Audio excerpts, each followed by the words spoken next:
Welcome everyone, and thank you for joining us for today's webinar, Top 10 Law Practice Management Tips for 2016, presented by Heidi Alexander. My name is Stephanie Phelan. I am a marketing manager at MyCase, and I will be your host today. First, I'd like to give you a few tips about participating on GoToWebinar. The webinar control panel is on the right-hand side of your screen. This is where you can control audio, chat with me, and submit questions. Please use the questions pane to submit your questions at any time during the webinar. I'll be collecting those questions and saving them to ask Heidi at the end of the presentation, but please don't wait until the very end to shoot those over to me. Also, please note that these slides and the recording will be available by end of day tomorrow on the MyCase blog, and it will also be emailed to all registrants. When you close your webinar today, a 4-question survey will pop up. All you have to do is answer a few of those questions and you'll be entered to win a $100 Apple gift card. If you'd like to join the conversation on Twitter, the hashtag to use is #LawPracticeManagement. This webinar has been approved by the Wyoming State Bar and the Florida Bar for 1 hour of general CLE credit. If you are a Florida Bar member, note CLE course number 2195 to self-report your CLE. I will also send this information out in the GoToWebinar chat pane. Today's webinar is hosted by MyCase, so before we jump into things, I'd like to give a quick overview. MyCase is a web-based law practice management software that takes care of your daily practice requirements for calendaring, contact management, document management and templates, time and billing, client communications, custom workflows, and more in one solution at an affordable price. MyCase is priced for solo and small firms at just $39 a month per attorney and $29 a month per paralegal or support staff. We also offer MyCase websites for our customers. The cost to set up and build your website is only $500, and then there's a $50 per month maintenance fee. We use a modern professional design built for your firm. The websites contain social media and blog integration, and best of all, a client portal which is completely integrated with your MyCase software. So now you and your customers can log into MyCase directly from your website. And now for a new feature. Approved MyCase customers can accept payments directly from client checking accounts, also known as eCheck or ACH payments, for free with no third-party integration required. By linking MyCase's legal billing tools to your operating and trust accounts, you can seamlessly accept online payments into your MyCase account. Best of all, the eCheck payment feature was created with the unique needs of lawyers in mind. Unlike other general business payment processing options, it's designed to protect your trust account, so you can rest easy knowing that it complies with trust account regulations. Last but not least, we enjoy hosting educational events for professionals in the legal industry, and that's why we are all here today. So let me tell you a little bit about our presenter. Heidi Alexander is an attorney and a law practice advisor for the Massachusetts Law Office Management Assistance Program, aka Mass LOMAP. She frequently makes presentations to the legal community on law office management topics. She is co-host of the Legal Toolkit podcast, writes for the Mass LOMAP blog, the ABA's Law Technology Today blog, and Attorney at Work. Before Heidi was helping solo and small firms reach their marketing and technology goals, she was stopping goals as a star ice hockey goalie at Amherst College. Heidi was known for her incredible saves and shutouts. Even though her hockey blades might be dull, her law practice management skills are sharp. Heidi, with that slightly cheesy intro, I am going to let you take it from here. Thank you for having me today, and hello to everyone out there. So let's get right down to it here. Here's the reality. The practice of law is changing, and rather than turning a blind eye, I'm going to recommend that you embrace it. And that's really what this presentation is about, how to adapt to the new environment and even to use it to your advantage with my top 10 practice management tips. So first, let's take a look at the changing landscape so that we can better conceive of the solutions out there. So first off, market demands, they're shifting. Clients are looking for more services for half the price. Clients are unhappy with the traditional billable hour. They're unhappy paying for associates training at their expense. And some are even looking for much cheaper do-it-yourself options like LegalZoom, or even easier options such as WeVorce, which is an online startup for keeping divorce out of courts. And this is only really the tip of the iceberg. For example, LegalZoom has been authorized to provide legal services in the UK.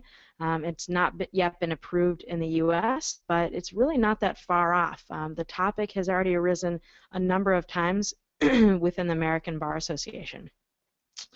Second, there's an entire market of people that are not currently being served or know how to access services. So the question is, how might attorneys capitalize on this? Computer developers already have by building free apps for this market, like Shake Law, to memorialize handshake deals and thereby obviating the need for an attorney up to a certain point. And third, competition is increasing among attorneys due to an overly saturated job market. The last statistic I heard, which was not great, was about 40,000 new attorneys each year with only about 20,000 available jobs. And not only is there competition among lawyers, but also from non-lawyers, because we now have authorized in a handful of states non-lawyer limited licensing. So I'm not telling you all this to paint a bleak picture of the legal industry and your career, because of course if that was the case, I too would be out of a job. So what I want to do is help you take advantage of the changes to ensure your success. Probably the best advice I can give you is to not just keep doing what you're doing forever. It's just not going to work. You need to innovate and you need to keep up with the changes in the industry. Many of the changes you will make will involve technology. So you need to understand technology. If you need to have your kid teach you how to use it. Technology, it's really the present of law practice. It's no longer the future. And indeed, it's actually required as part of your competency. If you take a look at the new comments to the ABA model rules, Rule 1.1 on competency, it's included in there, and many of the state bars have adapted that into their own rules. So let's start off here with a question. And here's the question here. The question is, hold on a second. I need to get back to this slide. Oops. Do you have a business plan? A, yes. B, no. And C, you're kidding, right? Okay, great. So if everyone can now go ahead and please go ahead and vote there in your quick poll window. And I'm going to close the poll in just a moment and launch our results. Okay, looks like majority has voted. I'll go ahead and close. And our results are in. Okay, so do you have a business plan? 38% said yes. 53%, so our majority here, say no, and 9% said you're kidding, right? Okay. Is that about what you would kind of expected to see, Heidi? Yeah, it's pretty much as I expected. It's the typical response I get from my own clients is, for the most part, most people do not have a business plan. But, I'm very happy to hear that a number of you do have a business plan. So I like that. And for those of you who do, this will be helpful for you just in terms of what you want to include here. But for those of you who don't, remember your practice is a business, and as such, it needs a plan. And you can call it whatever you like. I know sometimes my clients get scared off. I call it a plan or a formalized plan. Call it a roadmap, whatever you'd like, or an outline. But address the question head on. How will you compete in the changing marketplace? Take a moment to contemplate some of these changes that I've described and how might you handle them in your practice. So what should your plan include? Well, here's a couple of ideas. First off, a mission statement. I love the idea of a mission statement. This is what sets you apart from your competition. Why do you practice law? What are you passionate about? What makes you unique? Do some thinking around this. It can really help with marketing. Your administration and operations. So how should you or how do you run your practice? Are you paperless? Do you plan to be? What technology do you use or plan to use? You should have a financial plan. Do you make decisions based on an annual budget? And if not, how do you know what you can spend and how much you need to make a profit? Do you make financial projections? Do you monitor your cash flow? If you don't, you better really love to work for free. A marketing plan. So have a marketing plan as part of your business plan. Address what you're doing, whether it's working, and what else you could do to bring in business. Get those creative juices flowing or hire someone to help you do it. I also recommend having an exit strategy or a succession plan. So what if something happens to you? Do you ever want to take a vacation? Who's your backup attorney or your firm? And let me say that, I understand that this is a daunting task, especially when you already don't have enough time in your day. Again, this doesn't need to be a formal, bankable plan. Use it as an outline, put some bullet points in there. If you have staff, ask your staff to give input or even to draft some sections. But put this on your to-do list because business planning, even if it's just an exercise, is essential to the health and the profitability of your practice. All right, so let's move on to another poll. This is the second poll, and I'm going to ask, what type of law do you practice? And the first selection is family law. Next is estate planning. Next is criminal defense. Next is immigration, and the last category is other. Okay, thanks, Heidi. And please, everyone, go ahead and place your votes. I see them coming in quickly, and majority has voted. I'll go ahead and close the poll. Okay, and our results.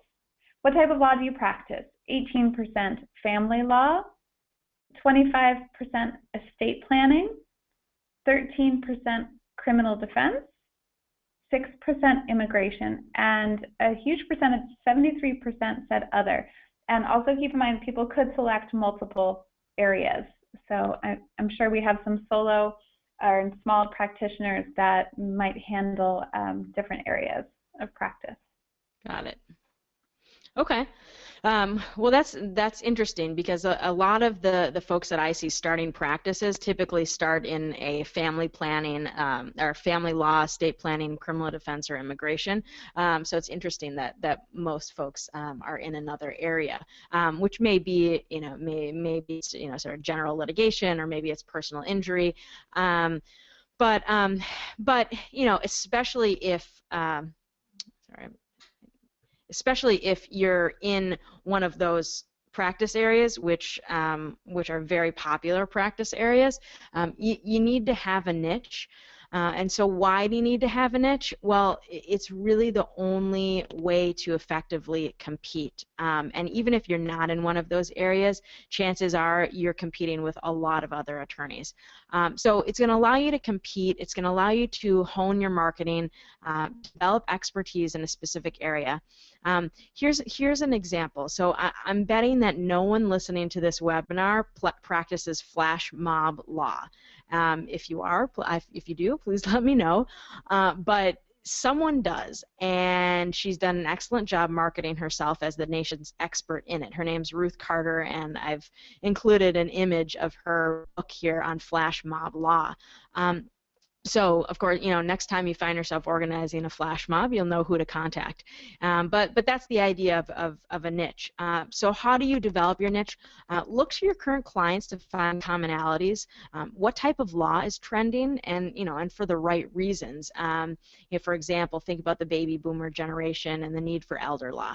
But of course, that's going to be a certain time frame that may be a limited time frame. So include that in your business plan. The other question is, what do you enjoy doing? Because whatever you enjoy doing you're going to find that you're going to be more effective and efficient in what you enjoy doing. And then, can you narrow it down? So it seems like these days, everyone's practicing, as I said, family law, divorce, trust and estates. If you practice in one of those areas, can you narrow it down further? So, for example, how about estate planning for families with children with special needs? Or let's say same-sex divorce. Become an expert and market yourself as an expert in that particular field. That's going to set you apart from others. All right, so let's move on to another poll here. And the question is, which lawyer would you choose to handle your divorce? A respectable attorney who charges a flat rate of $1,500, a more experienced attorney who charges $400 an hour.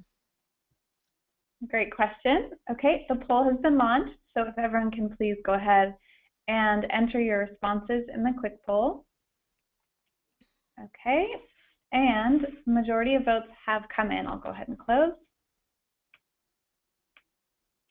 And our results, 60% say a respectable attorney who charges a flat rate of $1,500, so that's our majority, and 40% say a more experienced attorney who charges $400 an hour.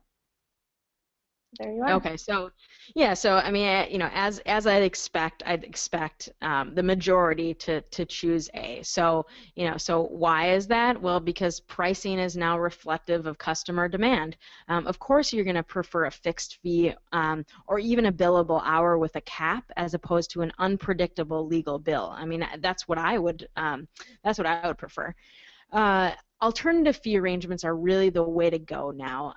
And remember, if you use a fixed fee or a cap, you want to make sure that you're tracking your time so that you can properly value your cases. So let's say you're spending 20 hours on a matter, but you're only charging $500. So at a rate of $25 an hour, you might want to throw that law degree out the window and pick up bartending instead. Limited scope representation and unbundling is another way to attract clients, and that allows you, of course, to take discrete portions of a matter. Sometimes that can be challenging because you need to take the time to get up to speed on the matter. So again, track your time to ensure that these matters are worth your while. And then continue to monitor the market. So what's your competition charging? Where do you want to be in that range? What type of arrangement are your potential clients looking for? Tie your fees to your budget. So your budget should tell you how much you need to make in order to cover costs and turn a profit. So your fees, you want your fees to allow you to do that. And if you didn't get a chance to see it, MyCase actually did a webinar with Lee Rosen on fixed fees back in May 2015, and he's got a whole website devoted to this, but he's sort of the go-to guy on fixed fees. So take a look at that webinar. So now I'm going to venture into technology for the remainder of this webinar. And starting off, we're going to talk about going paperless. I strongly, strongly believe every attorney should go paperless. You do not want to end up like this attorney here with a garage full of paper like this. I figure you can store approximately 18 million Word documents on a 1 terabyte hard drive, which costs between $50 to $100. So how much does it cost to store 18 million documents in a physical format? Well, a heck of a lot more than $100.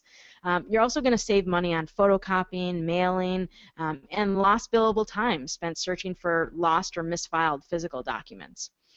So how do you go paperless?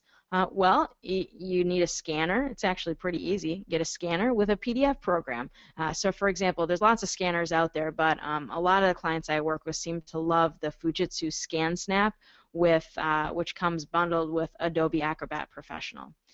And then you need to develop a process. So for example, your process might be that you're going to collect the documents from the client. You're going to then scan them, then return those documents to the client or mark them for the destruction, destroy them confidentially, and then let the client know for how long after representation their files will be available to them. Because now with electronic storage, you can keep those forever, but typically most states have some sort of guidelines on how long you need to store the documents, and you may not want a client coming back to you 20 years down the road and having to go search for something.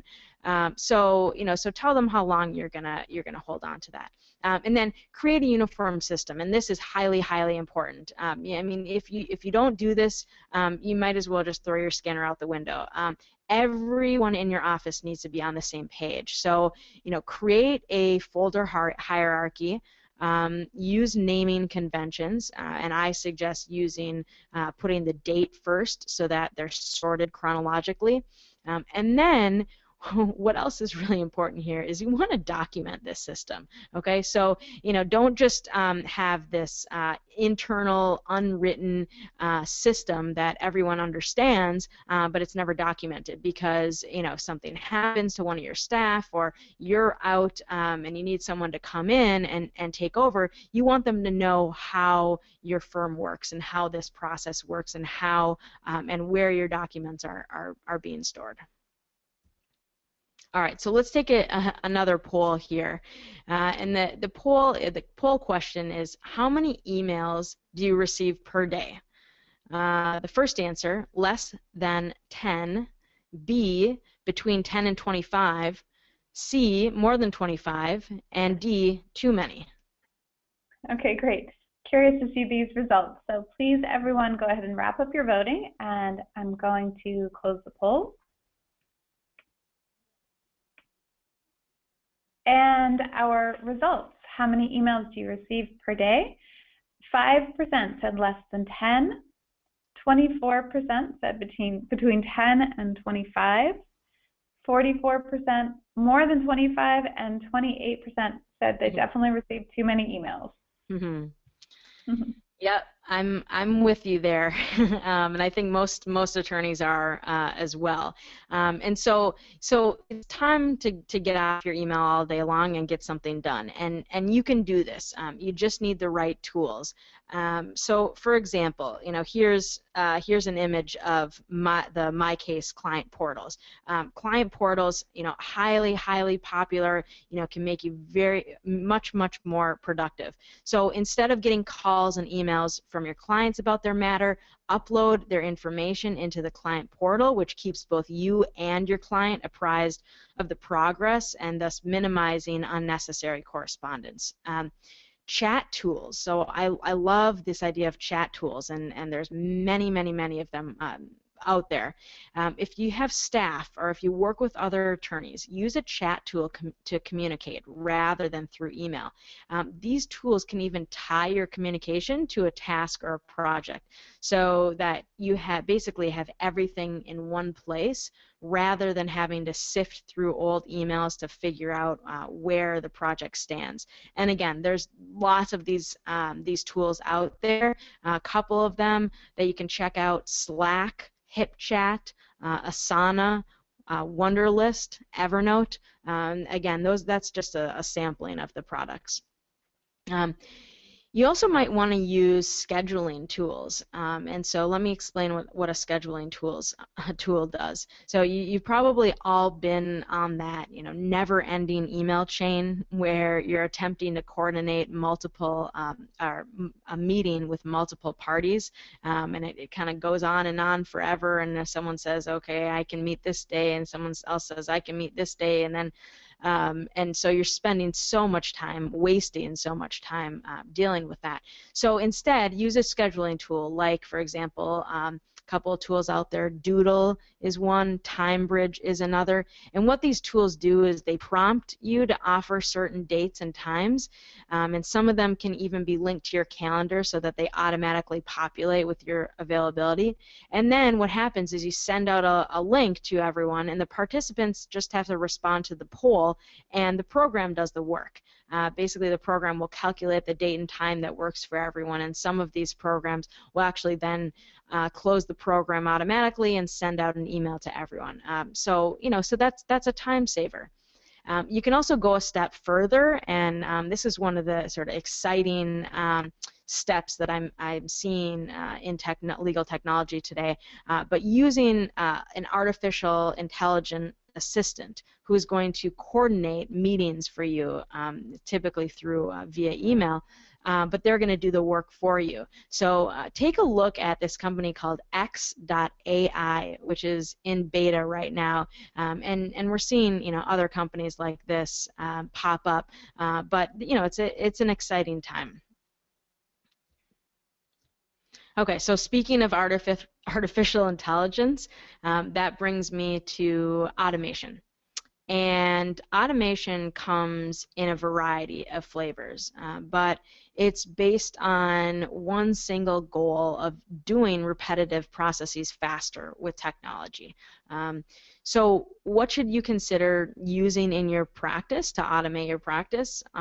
So start off with something simple like computer shortcuts. And so an example of this is, let's say you use Microsoft. Lots of attorneys use Microsoft.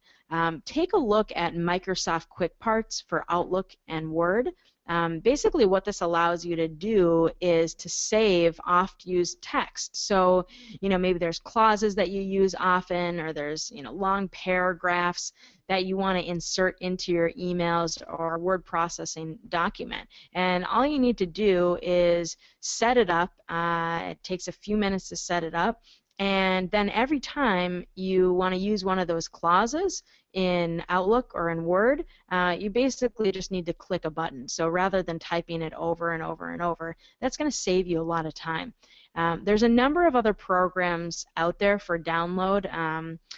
So for example, Text Expander for Mac, Active Words for Windows, and that's just a few of these products. There's a ton of them out there. But they do things like using keyboard shortcuts to add commonly used text to insert into a program. So for example, I'm writing a book about the note-taking tool Evernote. So what I have done is I have a keyboard shortcut programmed so that I can drop the word Evernote in whenever I need to. And I basically type 3 keys and it inserts the word, which saves me a bit of time. And these programs can even do more sophisticated tasks, such as inserting a template email to a prospective client that then prompts you to enter the PC's name in certain fields, and you can set up all different types of templates to do that. Don't forget about dictation. I really think it's making a comeback, with Apple's Siri. Most computers and mobile devices now offer native dictation tools, which can be helpful for drafting, for opening programs, and accomplishing other computer and mobile tasks, which you do faster than you could do by typing. And then there's form creation and document generation. Don't recreate documents that you use often. So for example, an intake form or a pleading or a contract or a will.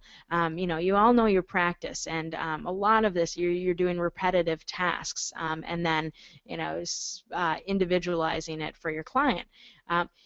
Create forms. You can use a program like Adobe Professional, the Form tool, Draft Once, which is for contracts.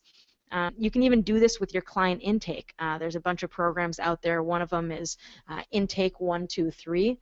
And then you can take it a step further and use a program that will allow you to create a template and then pull client information into a database. That's document generation. There's a number of programs out there, including HotDocs, Pythagoras, DocModo, which is specifically for the Mac. And although we already discussed it, scheduling can also be automated. So you could let clients book their own time from your website. There's programs that will allow you to do that, and then actually send out automated follow-up reminders via email and text. One of those products is called Schedule Once, but there's a bunch of different products out there. But all these products are meant to basically save you time, and they're being developed for individuals and for small firms to implement these products into their practices. So we're going to see a lot more of that. All right. Moving on, one of the biggest mistakes I see small firms doing these days is trying to do it all themselves. If you don't have a staff, you want to make sure that you're outsourcing tasks so that you can focus on your clients. A lot of times I see firms trying to do their own bookkeeping, their own accounting. Maybe they're doing their own website. There's really no reason to be spending billable time building your website or doing your year-end accounting. So a couple of things you should be outsourcing, and that includes your website, IT services, bookkeeping and accounting, of course always supervising when it comes to bookkeeping and accounting, reception services, paralegal services. There's a ton of great virtual reception assistance and paralegal services out there, so you can take a look at companies like Ruby Receptionists, virtual paralegal services, but there's a ton of these companies out there, and this is a way for you to outsource what you don't need to be doing, outsourcing some of that law practice management, and then focusing on your cases. All right, so I'm going to move on here to another poll, and here is the question. The question is, which attorney are you more likely to hire? The attorney who has a huge billboard advertisement on the side of the highway, along with multiple local television ad spots, or B, the attorney you've seen present at a local Chamber of Commerce meeting and is often retweeted by a respectable colleague of yours. Okay, great. Thanks, Heidi. And the voting is in progress, and it looks like the majority has voted. Going to close the polls here now. And our results. So small minority, 6% said the attorney with the huge billboard ad and multiple TV ads is who they would hire. But 94% said the attorney at the local Chamber of Commerce meeting that's been retweeted by a respected colleague. That's about what I expected to see there. Yes, that's what I expected, and that's sort of what I hoped there. And the point here is that we have so many different means of advertising now, from print to websites to Google AdWords to social media, and none of that is really effective unless you also engage with your referral sources. So, what does engagement mean? Well, it means making connections with people, whether in person or online. So it might be through an e-newsletter, let's say, that you send to your contacts. That includes links to blog articles, and you share other info that might be helpful to those people, to referral sources or clients or former clients. Another good idea is, maybe you put in a request for input and feedback, again, so that you have this back and forth. It's more of an engagement. You're asking someone to do something. And maybe it's through social media. So, for example, if you use Twitter, please don't just blast people with your own content. You want to make sure that you're sharing content from others and that you retweet the people that you respect. And a couple of tools here that you can use, for example, there's one called Hootsuite, and Hootsuite actually allows you to manage multiple social media platforms and also schedule tweets. Buffer does something similar, although it's mainly scheduling tweets. But that can help make marketing a little bit easier, because what I would suggest is that you try to spend at least a half an hour every day on your marketing. If you use LinkedIn, join a LinkedIn group and communicate with other members. Again, you can share your own content, but you want to make sure you're commenting on and you're sharing content from others. And maybe you even venture into the Q&A world. So we've got this Q&A sort of from lead generation sites, which is becoming more and more popular, and now is authorized by the model rules. Can help you get out in front of potential clients, but you want to be a little bit careful about how much time you're spending getting free advice, and that's what I'm going to talk about here, tracking your marketing efforts generally. So it's really not enough just to market your practice, and what I've suggested is that you spend at least a half an hour every day marketing your practice. And again, you want to have that in your business plan. You want to have a marketing plan to that effect. But you need to determine whether and what is working for you.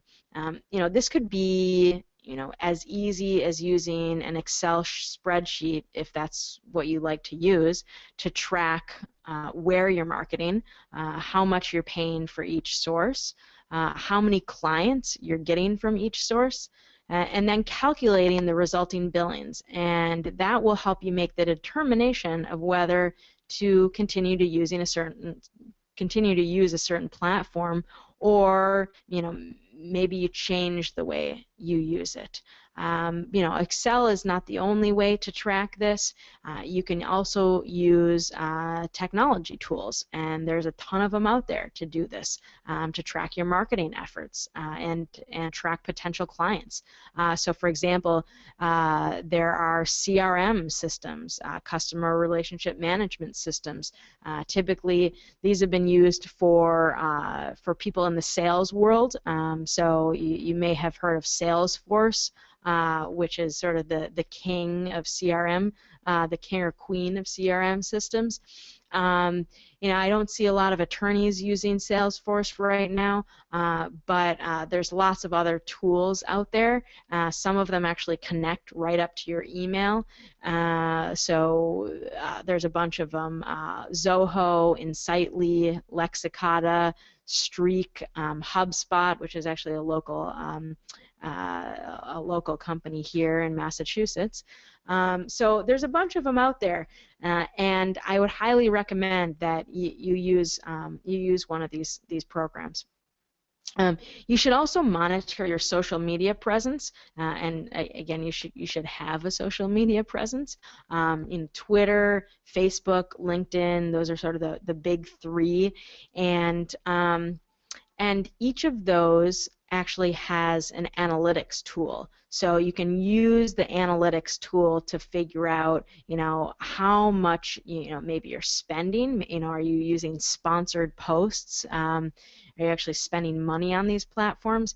And looking to see, how many likes you have and how many people have visited your LinkedIn page and whatnot.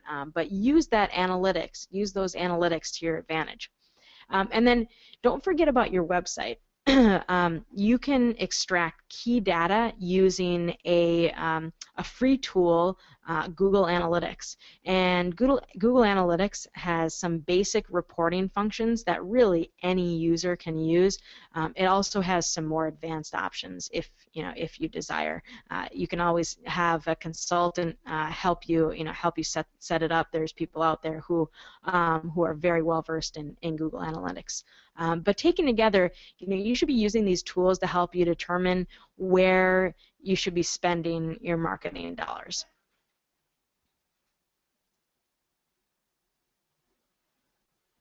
All right, and finally, take it on the road. So chances are you're already using the cloud in some aspect of your practice, whether it's email, banking, or practice management.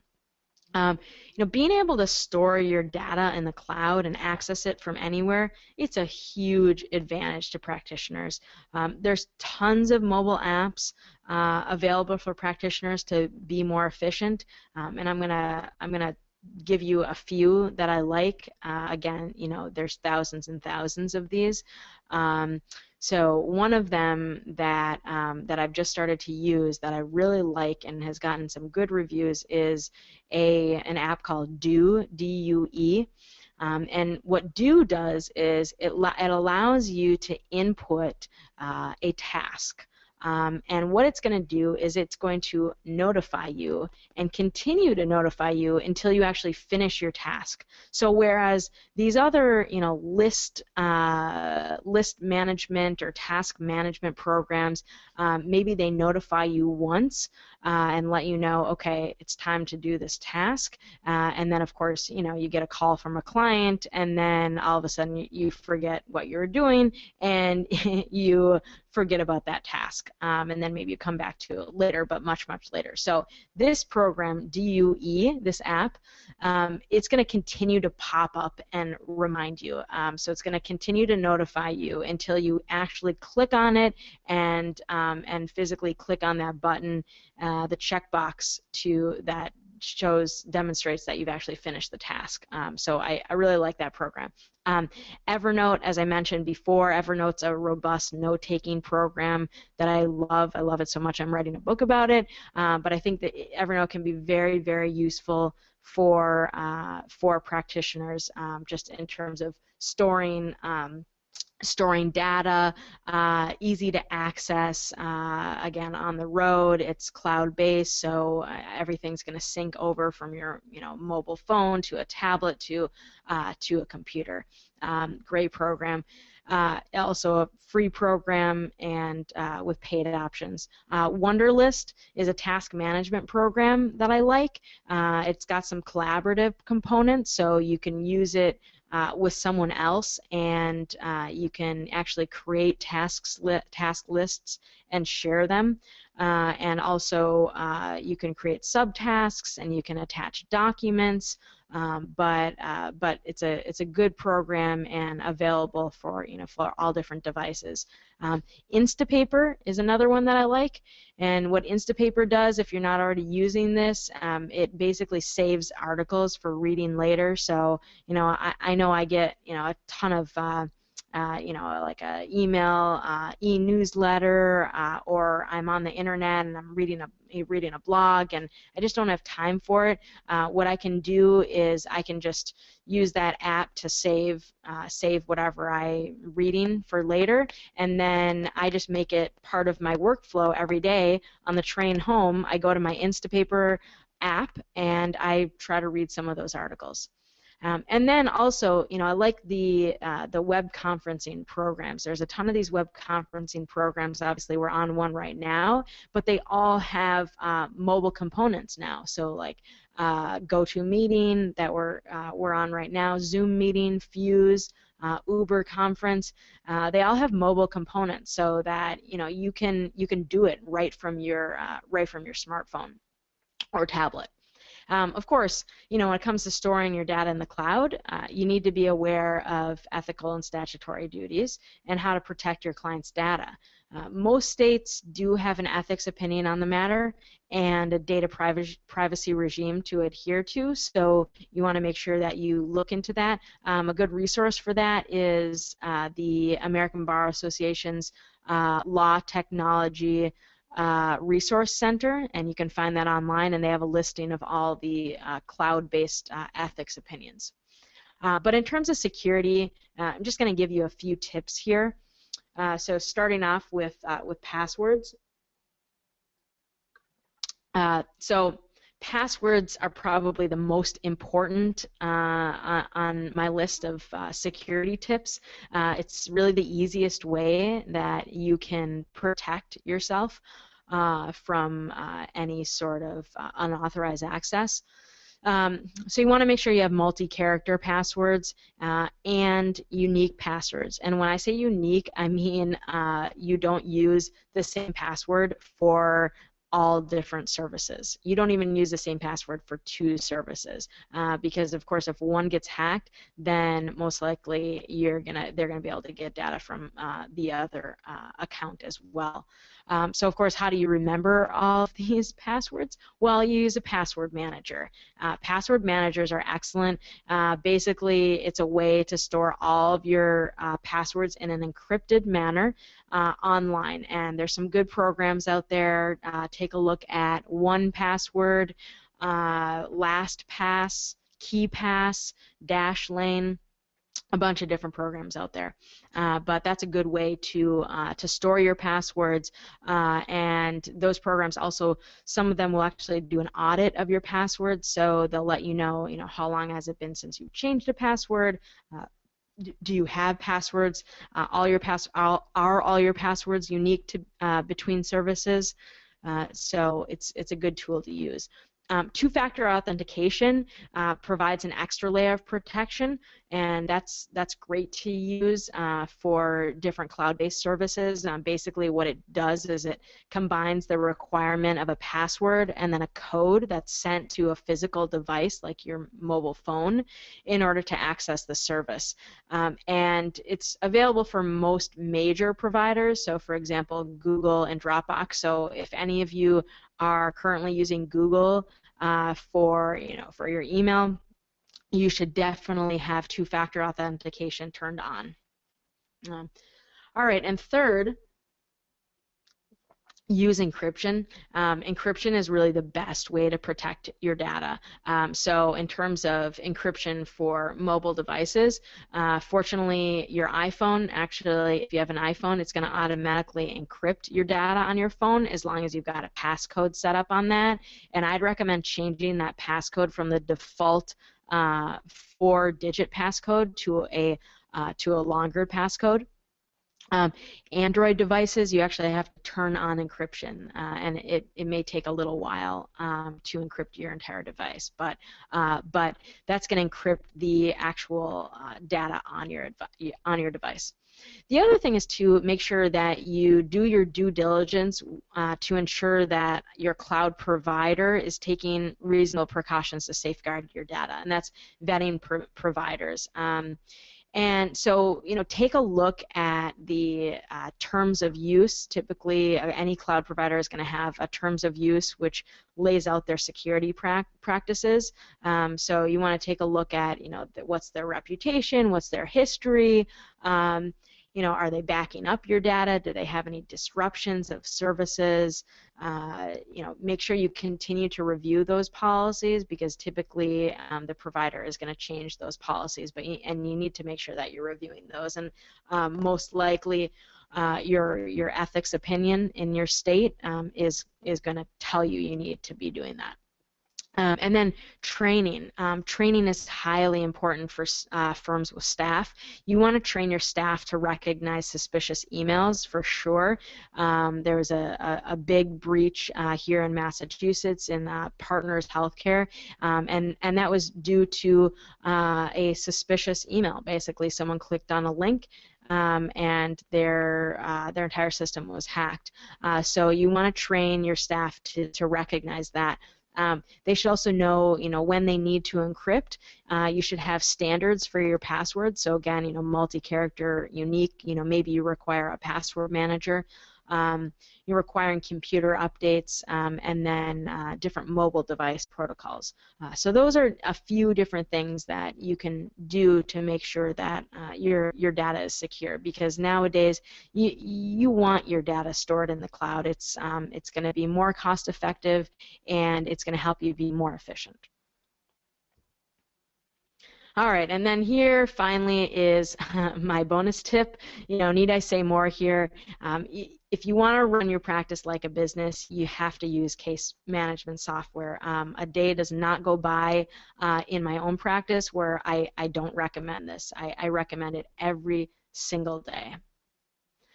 So I've covered a lot today, but if you can take, just 3 of my suggestions and implement them into your practice, that's really a great start to modernizing your practice and to help you succeed in today's environment. So, please let me know if you have any questions. Feel free to contact me. I've got my contact information. Here's my Twitter handle. Reach out to me that way. I'm happy to chat with anyone. Awesome. Heidi, thank you so much. You did a fantastic job, and I really love all those tips that you gave everyone. A lot of people did ask for us to list the resources and the multiple websites, tips and tools that you mentioned during the website. So message to everybody, we will list all of those in our recap, and that'll be emailed to everybody tomorrow. But for those of you who have to leave us now, please take note of 3 things. MyCase offers the 30-day free trial, and since you attended this webinar today, you get a bonus discount. So please note that promo code. It's just 10TIP16 for when you activate your MyCase account. And secondly, when you close your webinar, a 4-question survey will pop up. All it takes is answering these questions, and you'll be entered to win a $100 Apple gift card. And if you're a Florida Bar member, note that CLE course number 2195 so you can self-report your CLE. You'll receive that email tomorrow with a link to the blog, and you can find these slides, the webinar recording, and the Apple gift card winner. And again, we'll list those resources.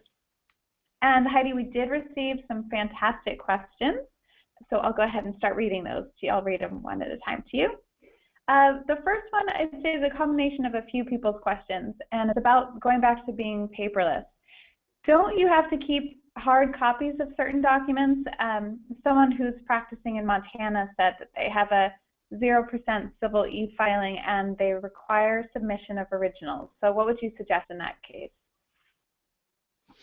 That's a great question.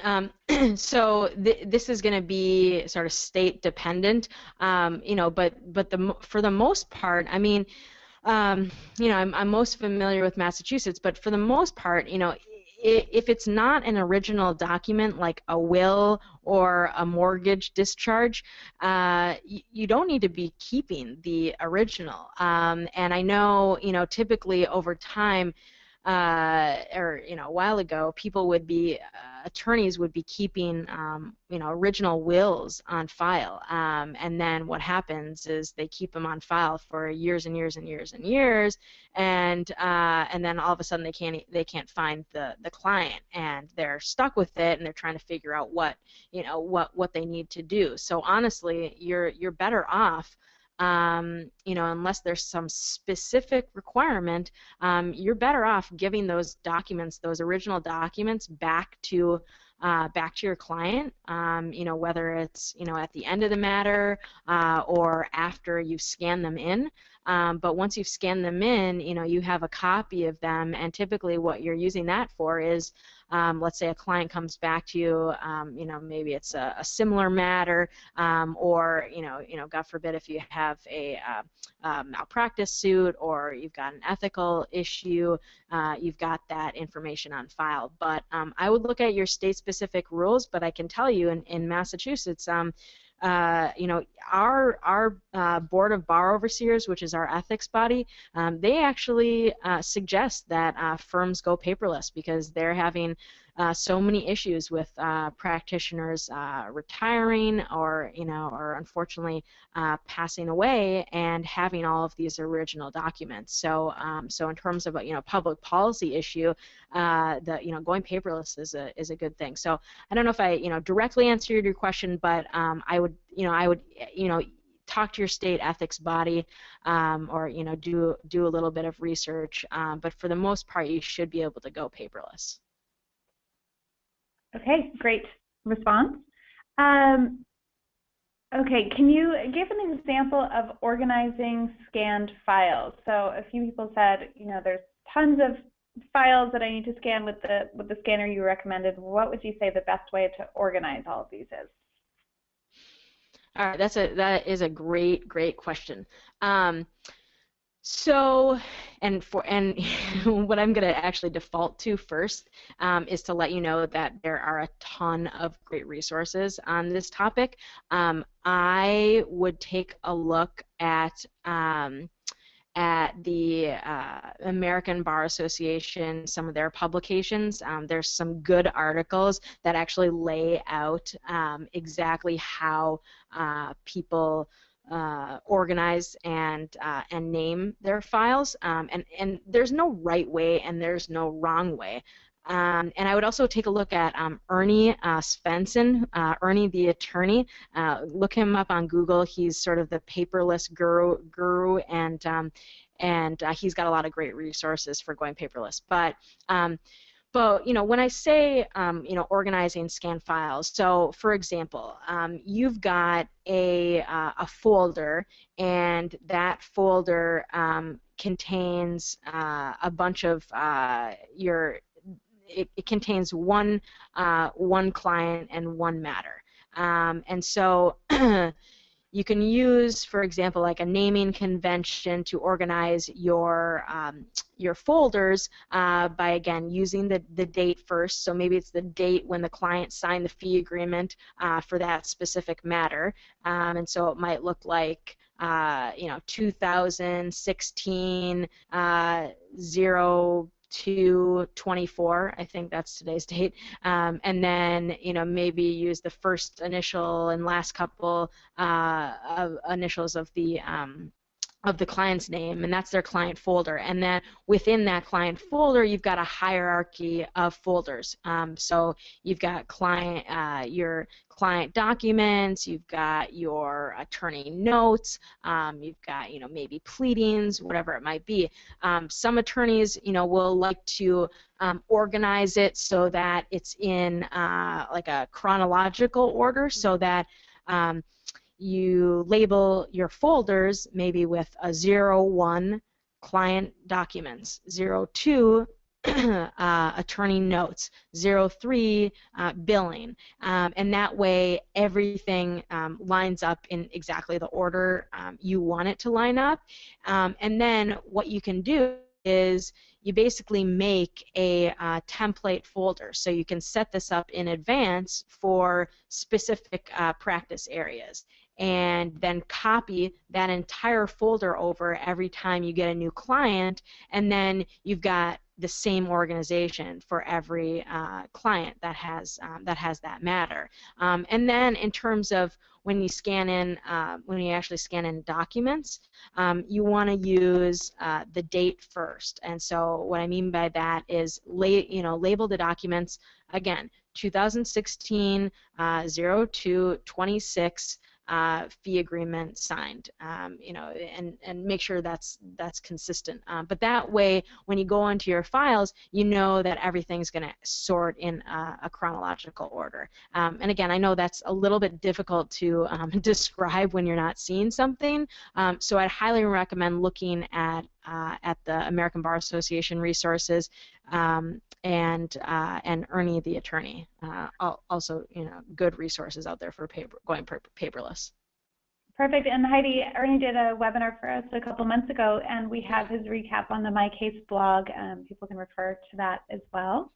Perfect. And another question: you have comments on the security of Evernote for confidential client information?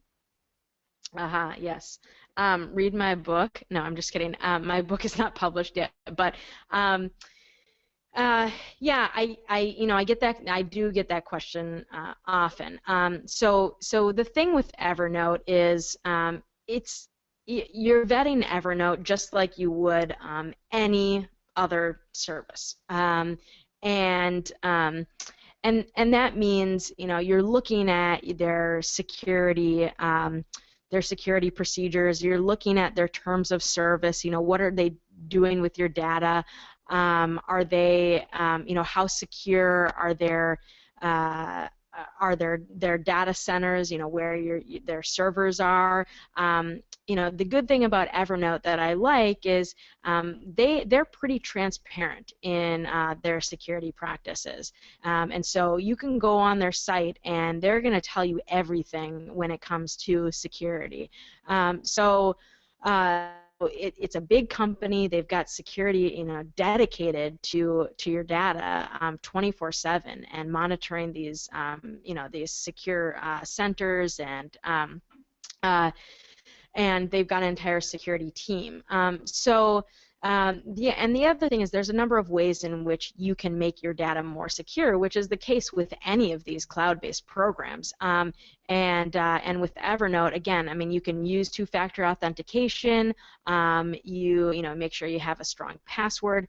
And then the other thing that Evernote also allows you to do is it actually allows you to encrypt data within notes in Evernote. So you can actually highlight a bunch of data in a note and encrypt that, and only you will have the key to that, which is probably the best form of encryption, which is client-side encryption, which means no one on their side can actually access your data. So there's a number of things you can do, but again, I would go through basically the same analysis that you'd go through when you're looking at any cloud provider. You need to make sure you do your due diligence. Yep, good advice. And we are out of time. Just have time for one quick last question about your book. Is it specific to Evernote for lawyers?